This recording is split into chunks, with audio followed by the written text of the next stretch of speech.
রাজশাহীতে মৌসুমের শেষে বাড়ছে আমের দাম। এ বিষয়ে বিস্তারিত জানতে রাজশাহীর শিরোইল এলাকায় আছেন সহকর্মী সাইফুর রহমান রকি। যুক্ত হচ্ছে তার সঙ্গে।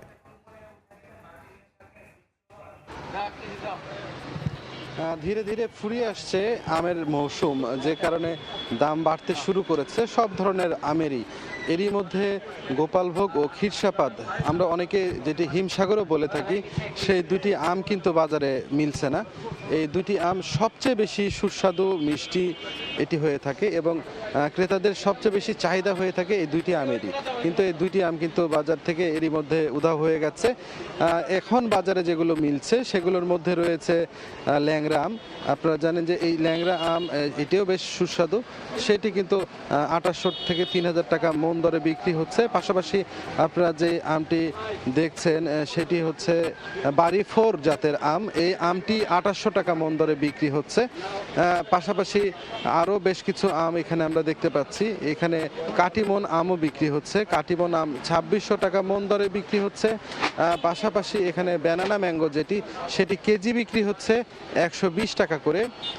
পাশাপাশি এখানে হাড়িভাঙ্গা বিক্রি হচ্ছে। রংপুরের যে হাড়িভাঙ্গা আম বলা হয়ে থাকে, যেটি বিখ্যাত রংপুরের আম, সেই হাড়িভাঙ্গা আমও এখানে কিন্তু 2800 টাকা করে প্রতি মন 2800 টাকায় বিক্রি হচ্ছে। সব মিলে আমের যে দাম সেটি কিন্তু অনেকটাই বেড়ে গেছে। হঠাৎ করে আসলে আমদানি কমে গেছে অনেক ক্ষেত্রে। এবার কিন্তু আম একবারে পেকে যাওয়ার কারণে আমের যে মৌসুম সেটি কিন্তু কিছুটা ছোট হয়ে এসেছে। আমের যে কারণে দামের যে বাড়তি দামের কারণে সাধারণ ক্রেতাদের বেশ বেগ পেতে হচ্ছে কিনতে যে, এবং সাধারণ ক্রেতারা বলছেন যে আসলে হঠাৎ করে এবার আমের দাম প্রতি মনে 1000 টাকা কিন্তু 2 সপ্তাহের ব্যবধানে কিন্তু এটি বেড়ে গেছে। যে কারণে হঠাৎ করে এই দাম বাড়ার কারণে অনেকটা তাদেরকে আম কিনতে এসে বেকায়দায় পড়তে হচ্ছে। অনেকে হয়তো যেখানে 1 মণ নিতেন সেখানে তাদেরকে অর্ধেক নিতে হচ্ছে, 20 কেজি।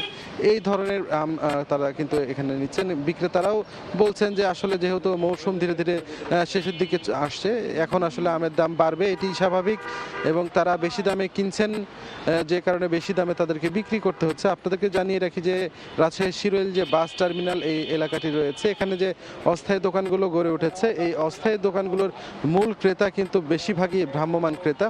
আপনারা জানেন যে এখান থেকে দেশের বিভিন্ন প্রান্তে এখানে মানুষজন কিন্তু যাওয়া আসা করে, মূলত পরিবার পরিজন আত্মীয় স্বজনের জন্য এখান থেকে আসলে আম কিনে নিয়ে যাওয়া হয়।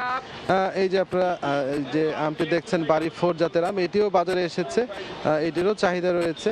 তবে আসলে এখন সবচেয়ে বেশি আম চাহিদা রয়েছে সেটি আম রূপালী, এবং এখন ল্যাংড়া আমের যে চাহিদা সেটি সবচেয়ে বেশি লক্ষ্য করা যাচ্ছে। পরবর্তীতে কিন্তু যে আমটি আসবে সেটি হচ্ছে ফজলি আম। ফজলি আমের পর আশিনা আম দিয়ে কিন্তু আমের যে মৌসুম সেটি কিন্তু শেষ হয়ে যায়। সব মিলে আসলে বলা চলে যে জমজমাট বেচা কেনা সেটি বলা যাবে না। রাজশাহীর বিভিন্ন বাজারেই আসলে এইভাবে আম বিক্রি হচ্ছে। বেশিরভাগ এখানে কেজি দরে বিক্রি হয়ে থাকে। কেজি হিসেবে, অনেক ক্ষেত্রে মন হিসেবে কিনলে কিছুটা দাম কম পড়ে, কিছুটা সাশ্রয়ী হয় ক্রেতাদের জন্য। তবে এখন পর্যন্ত আমের যে দাম সেটি আসলে অনেকটাই বেশি। ক্রেতারা আসলে এমনটাই বলছেন।